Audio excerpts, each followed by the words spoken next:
Jadi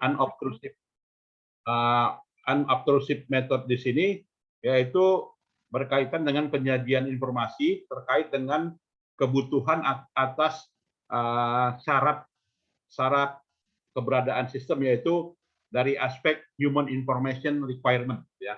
Artinya di sini mulai dari orang, ya, dokumen, ya, sampai pada peristiwa apa saja yang disyaratkan, ya, untuk dipenuhi, ya, dalam rangka mendukung pengambilan keputusan, ya. Dan adanya penerapan teknik STROOP, gitu ya, untuk dalam pengambilan keputusan dan juga interaksi dengan teknologi, gitu ya. Jadi unobtrusive method di sini yang tujuannya itu adalah untuk menghilangkan, gitu ya, menghilangkan yang namanya pengaruh disruptif, gitu ya. Artinya hal-hal elemen yang dianggap kurang, gitu ya, nah, maka ditutupi, ya, dengan metode unobtrusive method ini, gitu ya. Dan digunakan, ya, beberapa pendekatan, baik itu pendekatan kuantitatif maupun juga kualitatif, ya, dalam penyajian dokumen yang ditujukan, ya. Dan penggunaan sampling, ya. Jadi penggunaan sampling sini adalah suatu proses, ya, sistematik untuk menseleksi elemen-elemen apa saja yang ada dalam suatu populasi yang dianggap mewakili, yang dianggap sebagai sampel yang terpilih, ya. Nah, di sini ada dua keputusan, yaitu terkait dengan pengujiannya dan juga keterlibatan beberapa orang-orang yang digunakan. Nah, jadi sampling itu salah satu syarat juga, ya, untuk mengembangkan sistem. Jadi alasannya analis menggunakan sampling itu adalah terkait dengan biaya, ya. Jadi kalau misalnya populasi diambil, maka terlalu besar biayanya, gitu ya. Dan juga berkaitan dengan kebutuhan, ya, kebutuhan atas penyajian data, maka diperlukan sampling, ya. Kemudian juga meningkatkan keefektifan dan mereduksi aspek bias, ya.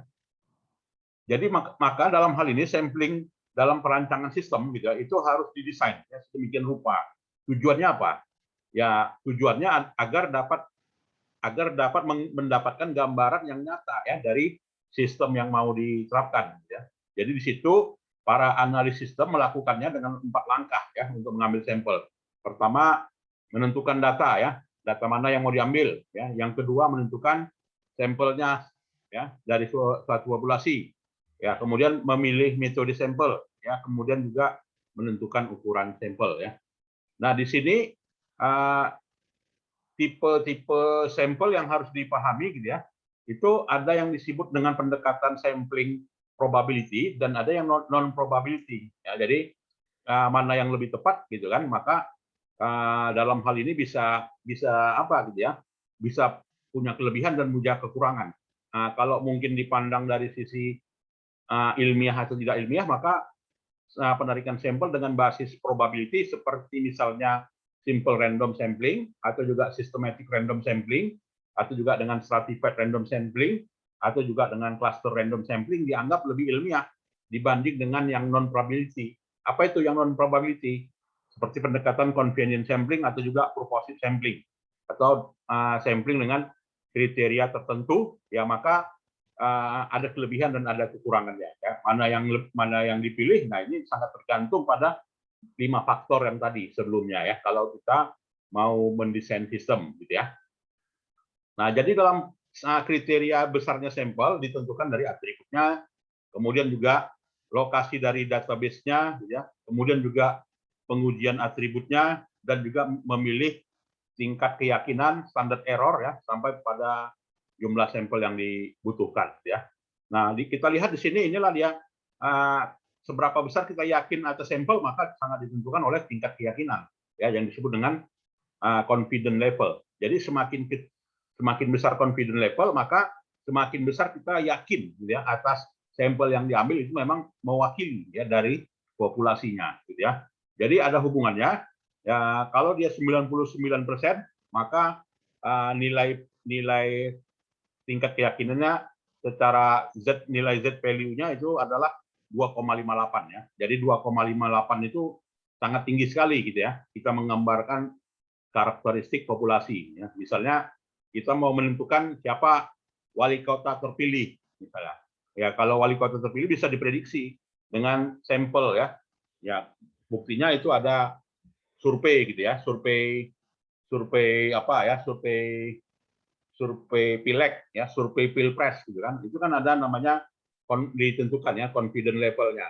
Jadi makin besar confidence level, maka makin besar keyakinan lembaga survei memilih ya sampel yang dipilih sebagai yang diprediksi yang akan mewakili ya dari suatu populasi. Nah, itu ya. Jadi untuk perlu juga ya kalau kita memilih sampel itu ya dalam suatu estimasi kita pertimbangkan yang namanya standar error gitu ya. Jadi standar error itu makin besar standar error maka makin besar ketidakyakinan ya terhadap proporsi dari sampel yang terpilih untuk menggambarkan dari karakteristik populasinya ya. Maka untuk menentukan sampel itu inilah rumusnya. Jadi faktor variabel yang menentukan itu adalah salah satunya adalah standar errornya ya. Dan inilah contohnya ya, bagaimana kalau kita mau merancang sistem itu, kita ambil sampel gitu ya, lantas kita hitung ya secara statistika gitu ya, tingkat keyakinannya berapa jumlah sampel yang terpilih. Nah ini contoh perhitungannya, kita ambil sampel 458, maka kita survei di lapangan harus 458 ya. Nah selain itu pendekatan yang lainnya untuk menentukan apa ya yang disebut dengan unobtrusive method ya. Salah satu metodenya adalah investigasi ya. Jadi selain sampel juga investigasi. Apa itu investigasi? Ya untuk melihat fakta, gitu ya. Suatu lihat fakta dan juga menganalisa data. Nah, dalam hal ini data yang diambil adalah data kuantitatif maupun juga data kualitatif ya. Dan menganalisa pendekatan dokumen secara kuantitatif, yaitu tujuannya adalah mendukung pengambilan keputusan, melihat laporan kinerja, ya, melihat catatan akuntansi, dan juga melihat e-commerce ya. Dan laporan yang digunakan untuk pengambilan keputusan seperti apa misalnya? Laporan penjualan, ya, laporan produksi, laporan ikhtisar ringkasan ya, summary report. Nah ini kan semuanya gunanya untuk pengambilan keputusan ya. Dan kalau melihat ya tingkat laporan kinerja ya tersaji sebagai berikut ya, atau juga secara manual ya recordnya seperti ini ya. Dan diperlukan ya yang namanya form data capture. Tujuannya apa? Ya ketika kita mendapatkan sampel, lantas kita mau mengisi data ya. Nah jadi dalam mengisi data di sini menggunakan formulir ya. Jadi formulir itulah media untuk menangkap data ya atau mendapatkan data ya. Jadi data di sini dalam suatu dokumen ya, dan berkaitan dengan apa ya formulir tersebut ya diisi. Jadi inilah isiannya, dan juga bisa juga dengan pendekatan yang lainnya, yang namanya pendekatan kualitatif. Jadi pendekatan kualitatif di sini bersifat menggunakan kata kunci ya, ada penggunaan kunci atau disebut dengan insider ya atau juga outsider.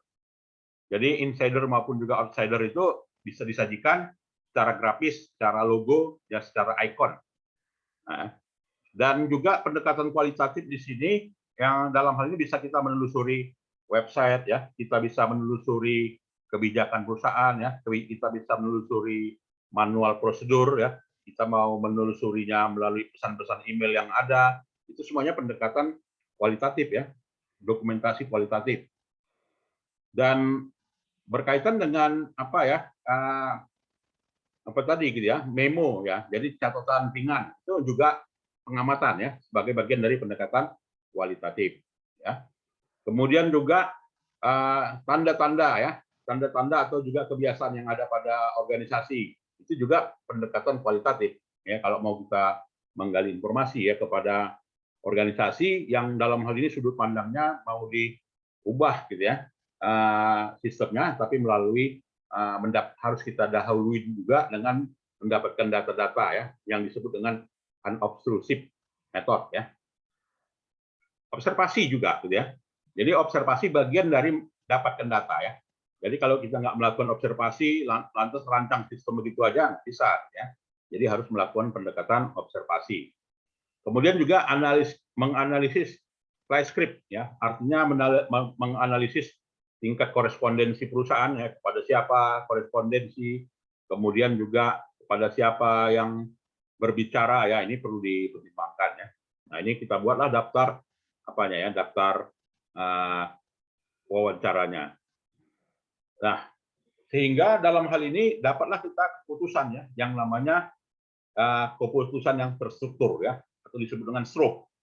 Yaitu adalah Structure Observation the Environment. Ya, jadi suatu teknik observasi yang tujuannya adalah menganalisa ya, lingkungan secara fisik untuk pengambilan lingkungan secara fisik para pengambil keputusan. Ya.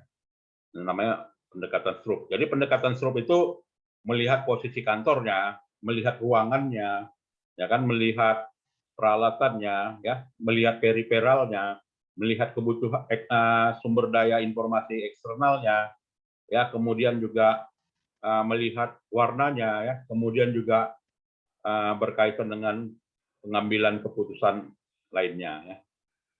Nah, dari sudut pandang lokasi juga ya, dari sisi akses, kemudian juga dari sisi yang tidak bisa diakses sejauh mana, ya. Kemudian dari sisi ruangan ya, mulai dari ruang belakang, ruang dalam, gitu kan. Kemudian dari sisi perlengkapannya, apakah perlengkapannya dalam atau juga peralatannya di sini ada menyimpan beberapa kandungan informasi secara personal ya, atau juga berkaitan dengan periferal ya. Periferalnya berupa layout komputer ya, kemudian tulisan ya, pulpen, kalkulator. Nah, ini semuanya diamati ya ketika kita membutuhkan informasi yang disebut dengan unobtrusive dokumen atau unobtrusive data ya. Dan sumber eksternal dari mana dapatnya? Dari catatan jurnal. Nah, jadi kalau dari catatan jurnal itu kan inti data ya, makanya terkadang jurnal ini disebut dengan database ya, database tradisional ya. Maka akan kita ketahui ya nilai-nilai informasi yang ada di dalamnya. Begitu juga warna perusahaan ya, itu juga mencerminkan gaya komunikasi perusahaan ya, baik itu informal maupun juga formal ya. Gaya busana gitu juga ya, baik itu wanita atau juga pria, itu kan mencerminkan juga informasi gitu ya. Ya, jadi gaya busana, gaya pakaian ya. Nah, juga susunan apanya ya, layout komputernya ya, bagaimana di sini catatan jurnal ya, kemudian data ya, kemudian ventilasi udara gitu ya. Nah, jadi pendekatan STROP inilah yang dilakukan ya oleh siapa? Si analis sistem gitu ya. Analis sistem itu bisa berupa orang akuntan atau juga bisa perancang sistem yang lainnya gitu ya. Nah, itu. Nah, jadi itulah ya yang disebut dengan unobtrusive ya, STROP method ya. STROP method ini gaya dari seorang seorang analis sistem untuk mendapatkan ya atau menggali informasi. Gunanya apa? Gunanya mendapatkan masukan ya untuk perancangan sistemnya ya, yang merupakan bagian dari sistem development life cycle ya. Ya, mungkin ada yang mau didiskusikan adik-adik sekalian, silakan. Di sini ada. Baik, kalau tidak ada kita lanjutkan di slide berikutnya ya. Ya, kita lanjutkan sebagai berikut.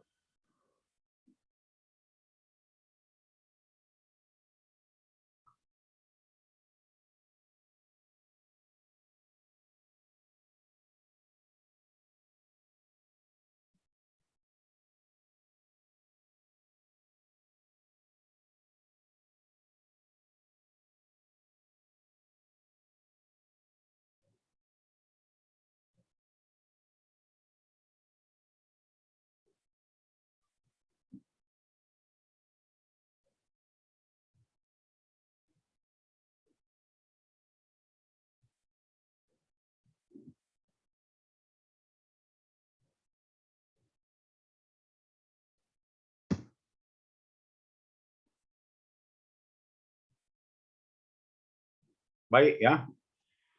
Nah, chapter 6 yang berkaitan dengan prototyping. Nah, jadi prototyping itu kan kemarin merupakan tahapan yang dihasilkan gitu ya dari siklus hidup pengembangan sistem. Jadi sebelum menjadi sistem yang utuh, ya maka harus ada prototype. Ya. Artinya sistem yang 80% ya atau juga 90% udah jadi, gitu ya. Nah, jadi namanya agile modeling ya, agile modeling and prototyping namanya.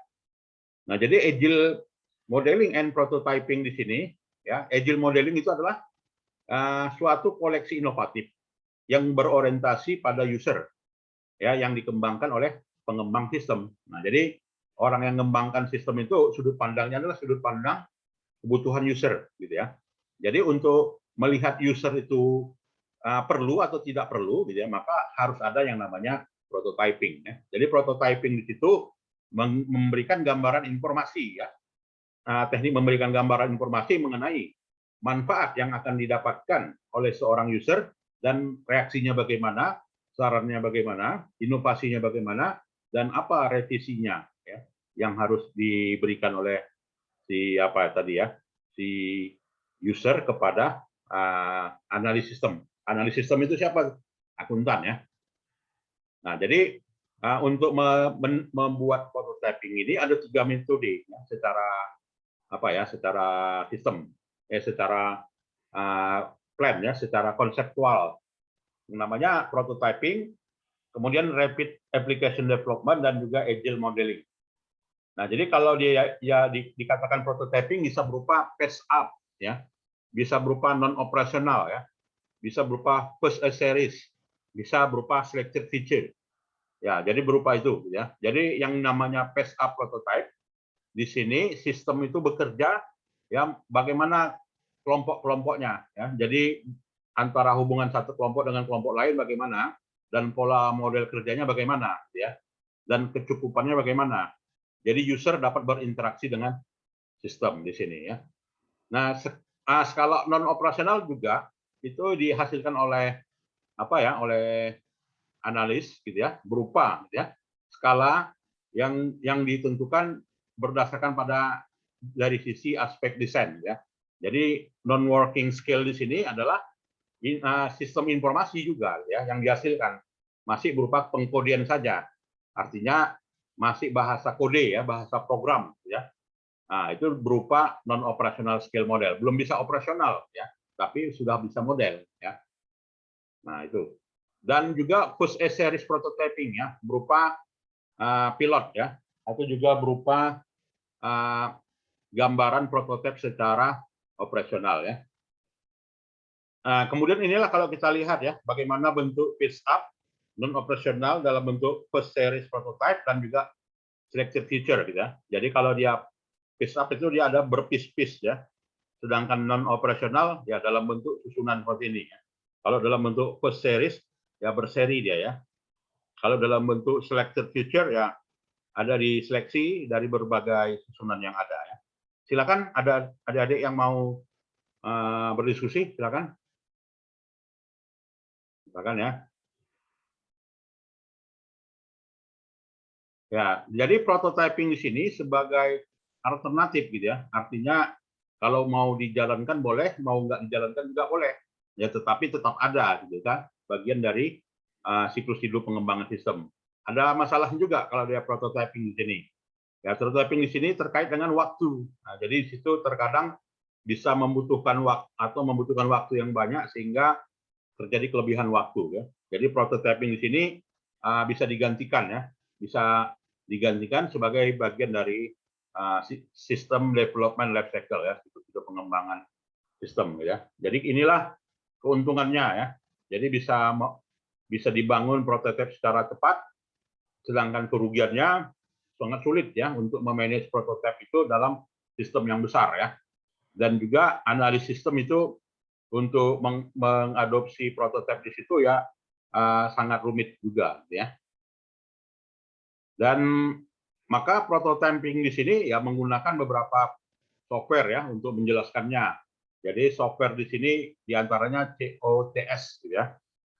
Jadi dengan COTS di sini adalah software yang mengelaborasi gitu ya. Mengelaborasi ya manfaat secara umumnya gitu ya. Tapi dalam hal ini manfaatnya bukan manfaat yang benefit yang besarnya, tetapi secara parsialnya gitu ya. Nah, di sini peranan user ya dalam prototyping itu gimana? Ya, user itu kalau sudah ada prototyping, maka dia akan yakin ya, akan bereksperimen ya dengan prototipenya tersebut, ada reaksinya dan ada sarannya ya, yang harus mana yang diambil, mana yang tidak, mana yang dihapus. Ya, itu nantinya ada reaksi gitu ya, yang namanya harness involvement. Kalau model prototypingnya adalah RAD, ya, orientasinya adalah berada orientasi objek. Jadi pengembangan sistemnya termasuk mengembangkan perangkat lunaknya, ya, RAD. Jadi fase RAD meliputi kebutuhan rencana, kemudian kebutuhan RAD design dan implementasi. Nah, jadi dalam kebutuhan RAD di sini ya, mulai dari rencana sampai implementasi ya, termasuk di dalamnya adalah desain workshop ya. Nah, kebutuhan rencana di sini antara user dan analis itu mengidentifikasi kebutuhan sistem aplikasinya berorientasi kepada masalah yang ditemukan di lapangannya. Nah, itu yang diorientasikan. Ya. Nah, jadi RAD desain disitulah fasenya mendesain dan juga menentukan dalam bentuk beberapa grup-grup kira-kira modul mana yang bisa dimanfaatkan ya oleh para user sehingga nantinya diimplementasikan. Nah, jadi ada namanya fase implementasi. Jadi fase implementasi itu apabila user sudah melihat kerangkanya, gitu ya, user sudah melihat partnya, ya, patch-nya, ya, maka fase implementasi dilakukan. Ya. Jadi fase implementasi dilakukan yang terkait dengan bagaimana kalau mau menggantikan sistem yang lama ya, sehingga ada sistem yang baru ya. Nah, di sini menurut Martin Pioneering ya, ada pendekatan RAD ya. Jadi pendekatan kebutuhan rencana ya, kebutuhan desain user ya, kebutuhan konstruk ya sampai kebutuhan untuk yang dipotong ya atau bagian mana yang tidak diinginkan dari yang namanya prototype tersebut ya. Jadi Martin fase itu empat fase ini ya, yang disebut dengan requirement planning, user design, construction phase, sampai cut over phase. Nah itu. Dan itu dijalankan oleh software ya, Microsoft Access, Visual Basic ya, Visual C++, atau Microsoft Net. Ya. Kalau yang terbaru sekarang Oracle gitu ya, atau juga apa ya, COBOL, Fortran gitu ya, itu semuanya software tools RAD ya. Nah, jadi dengan kata lain, RAD di sini masuk dari lingkup dari System Development Life Cycle. Jadi System Development Life Cycle salah satunya dengan RAD Software Tools itu akan mengeneralisasikan tingkat layar ya dan juga tingkat aliran yang dialirkan di dalam aplikasi tersebut ya. Nah, jadi RAD design, nah itu merupakan adalah subbagian ya dari yang namanya siklus hidup pengembangan sistem, yaitu pada fase yang ke-6 ya. Lihat ya, dari yang ke-6 ini. Nah, jadi RAD design itu di fase 6 bukan fase 5 ya, bukan fase 4 pada siklus hidup pengembangan sistem. Ya. Nah, yang terakhir itu adalah agile modeling. Jadi agile modeling itu adalah metode yang mengkoleksikan ya yang berorientasi pada sistem yang dikembangkan oleh user. Jadi apa yang mau dibutuhkan oleh user secara keseluruhan dikembangkan dan dirilis menjadi software ya. Dan juga digunakan yang akan direvisi secara berkesinambungan dengan menambahkan atau juga mengurangi beberapa fitur-fitur yang ada. Nah, itulah yang dikatakan dengan pada chapter 6 ini ya, yaitu agiling and prototyping ya. Agile and prototyping merupakan bagian dari siklus hidup pengembangan sistem ya. Ya baik, adik-adik sekalian, ada yang mau kita discuss? Silakan.